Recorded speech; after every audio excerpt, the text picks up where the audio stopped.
दोस्तों, आज हम एक ऐसे इंसान की कहानी लेकर आए हैं जिन्होंने हमेशा सिखाया है कि न्याय सिर्फ कानून से नहीं बल्कि इंसानियत से भी होता है।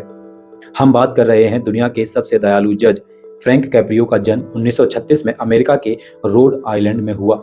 एक साधारण परिवार से निकलकर उन्होंने पढ़ाई की और वकील बने, लेकिन उनका सपना सिर्फ कानून को मानना नहीं था बल्कि कानून के साथ इंसानियत को जोड़ना था।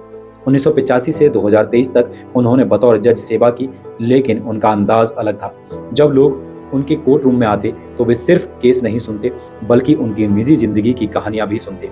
कई बार उन्होंने गरीबों का जुर्माना माफ कर दिया, कभी किसी बच्चे की मुस्कान देखकर फैसला बदल दिया। उनके फैसले दुनिया भर में वायरल हुए। लोग उन्हें प्यार से कहते थे द नाइसेस्ट जज in the world. Frank Caprio हमेशा कहते हैं, सजा देने से ज्यादा जरूरी है इंसान को समझना। अगर हम थोड़ी दयालुता दिखाएंगे तो दुनिया बदल सकती है।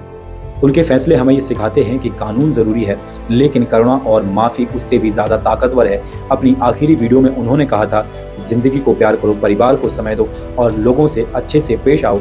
उन्होंने हमें याद दिलाया कि ये जिंदगी बहुत छोटी है और अगर हम किसी के चेहरे पर मुस्कान ला दें तो यही हमारी सबसे बड़ी जीत है।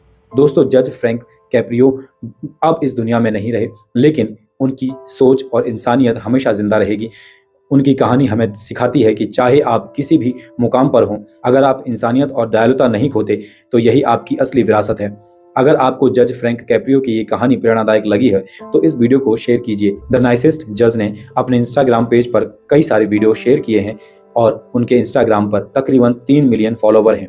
उन्होंने हाल ही में अंतिम वीडियो शेयर किया जिसमें वो कहते हुए दिख रहे हैं कि जब हमें लगता है कि हमारे पास सब कुछ है, अच्छा परिवार है, अच्छी नौकरी है, दौलत है, शोहरत है, और आपको पता नहीं कि अगला आने वाला पल क्या है।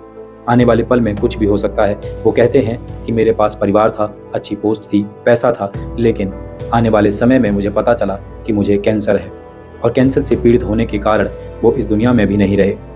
साथियों, आप उनके कई सारे वीडियो देख चुके होंगे जिसमें उन्होंने कई सारे केसेस में लोगों को कम जुर्माना देकर उन्हें हंसाकर अपने कोर्ट रूम से अलविदा किया था।